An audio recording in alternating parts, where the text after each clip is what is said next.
why would you though?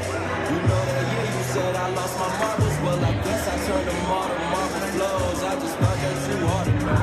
Across the country on the split. Around the same time I had a little bitch come through and do a spit up on the dick. So nasty I even made it spit. But you the only one I could commit to, duh.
All right, good evening, good evening, good evening, good evening.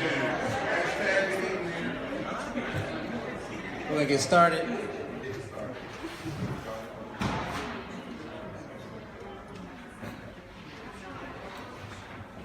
All right, so welcome to our Malcolm X talk for February 2018 about creating a black arts district here in the city of Baltimore. Clap it up for yourselves. Appreciate you for coming. Thank you. So my name is Adam Jackson. I'm the Chief Executive Officer for Leaders of a Beautiful Struggle, Baltimore's grassroots think tank, located here in Baltimore, Maryland, right downstairs on the second floor. This is actually a part of a series of monthly events that we've been having for a couple of years now. And the goal and objective at these events is not just to have conversation and discussion, but to do things right after it's done. So when we say create a black arts district, we mean that shit, okay? So we're gonna start the conversation tonight with Lady Brion, who is a spoken word artist located here in Baltimore. But before I go on to the next part of the program, I want to remind you that in order to do these awesome, free, public educational events and organizing events amongst beautiful black people, we need financial support. And so in order to support LBS, I would suggest you become an LBS sustainer. Becoming an LBS sustainer means you donate to LBS on a monthly basis, starting as little as $2 or as much as $50. And what that work does is the record that you're going to see tonight. Some of the work is going to be in the screen. And so, I'll step down for a second, and I'll let Lady Brion get us started tonight with a poem, and then she'll get right into her presentation. So please clap it up for Lady Brion.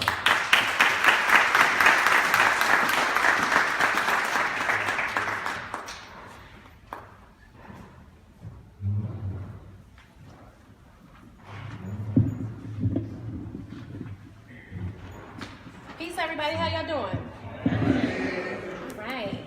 So I figured since we were talking about black art that I would start with a poem that's featured on my CD that's entitled Color Me Jazz.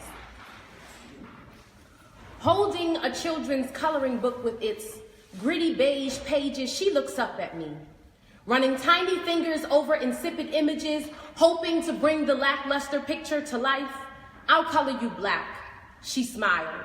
But matter-of-factly, despite all the water hoses and blood-stained countertops remaining loyal to segregation, I said, I ain't never been Creola's wax, black.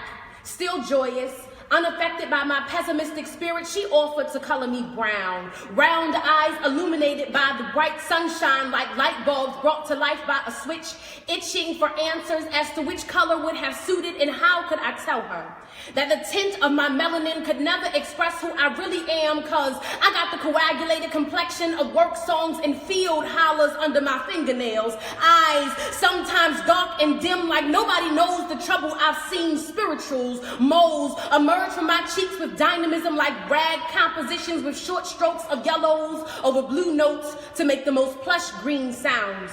Enormous bursts of music colored my heart like big bands live in rooms with songs of laughter. Passion flowing through my veins like red light district dances. Purple calls tickle my fleshy earlobes as I give equally plum responses. Swirls of improv frolic about me with blue-green patterns and spurts of burgundies, jitters of burnt orange and silver shimmies, fluorescent fuchsia foxtrots and bright blistering fire engine red bebop. Got a copper cadence when I speak easy like clanking change in pockets, and I ain't never had a smooth step. A cool exhale be scatting turned teal once it hit mid-air and I inhale turquoise rhythm. Pink patat taps of drumsticks hitting snare rims reside in my thumbs under skin that graze my knees with each quick beat. Vibrant vibrations twist my mood tie-dye with each crash of the hi-hat and cymbals. Foot pedals against bass bumps black hips to rock like pendulums. Sweaty snaps with arrogant head swagger surges through me in huge refreshing iridescent surf waves. My impulsive pulse dumps double time with the pluck of the double bass strings as it sings deep masculine melodies. Strum and tune me tangerine, drape me in brass, trombone and trumpet, clarinet my triceps cinnamon, saxophone my soul salmon with sugar sweet serenades, airbrush my rhythm section bronze and fill my belly button with bubblegum pink. A bashful dimple is exposed when I smile wide like piano keys, playing arrangements with new varieties meant to tickle the soul. The blues shuffle taught me how to boogie groove till I turned daffodil, but it was nothing like white lilies in hair singing strange fruit like Billy. So color my solo toes scarlet red for the blood-drenched soils that watered the poplar trees. Color me minstrel show corkscrew caricature blackface. Color me candle wax queen, cause even in their cakewalk mimicry they were still put in a place of inferiority. Color me Congo Square, color me Griot Green, color me Prohibition Roaring 20s, color me Cotton Club 125th Street, New York City, color me Dixieland Brass Band, Second Line, New Orleans, color me cool, smooth, modal, free, Latin, Brazilian, African, Cuban fusion, color me combination, Ellington Armstrong, Miles Dizzy, Thelonious Charlie, shade me Ella Fitzgerald, marker me Cab Calloway, blot me with goldenrod avant-garde. See, I ain't never been Crayola's wax black. So if you gon' color me jazz.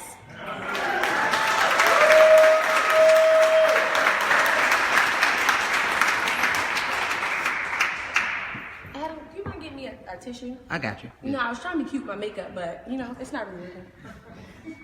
All right, everybody, so I want to thank you so much for coming out to this month's Malcolm X talk about creating a Black Arts District. I want to start this presentation by saying, first and foremost, I don't profess to be the first to attempt to create a Black Arts District. I don't even classify myself as an expert on the subject. In fact, I'm just a local artist, an educator, and an organizer that has the privilege of being connected to a Black-led institution with the capacity to be a hub that can drive this, that can drive this movement forward. So I just wanted to start there because I know that there are a whole lot of artists in the room, organizers in the room, elders in the room who've been doing this work. And I don't want you to think that I'm trying to do it outside of you or outside of community, but I just want to sort of reinvigorate the conversation in hopes that I can bring folks together that can help me to actually create what will be Baltimore's and Maryland's first Black Arts District. Is that all right?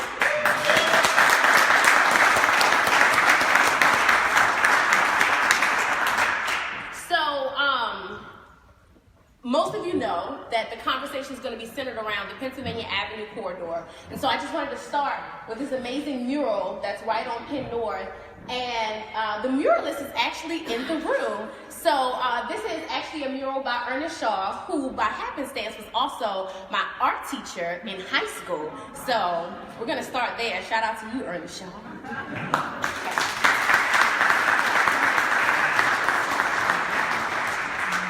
All right, so first things first, what is an arts district? An arts district is described as a well-recognized, labeled mixed-use area of the city in which a high concentration of arts and cultural facilities serve as anchor attractions, right? Those attractions can include galleries, dance clubs, theaters, movie theaters, music venues, and outside performance spaces, okay? Now, across the United States, there was this big push for arts and entertainment districts, and it happened as a result of a book that was written by an American economist named Richard Florida, right? And it was called The Rise of the Creative Class. Mayors across the nation, arts administrators, writers, all kinds of people were reading this book and wanted to push for arts districts across the nation. The book posits that the arts sector can promote increased private investment, tourism, and neighborhood revitalization, which has led to the rise of arts districts, again, across the nation, right?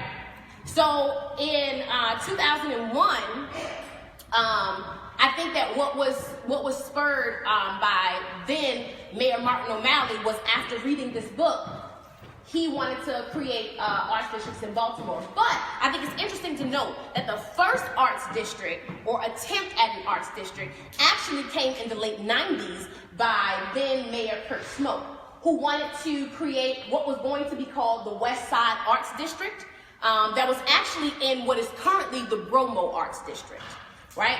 And so he received a $250,000 grant in order to create plans about creating that arts district, but it ultimately never came to fruition, okay? So again, that's your boy? All right.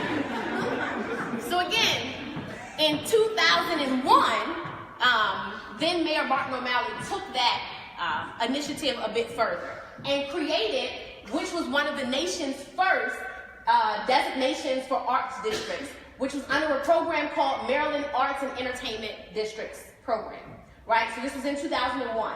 And since the creation of that program, there was actually 25 arts districts created across Maryland. And Baltimore just happens to have 3 of them, okay?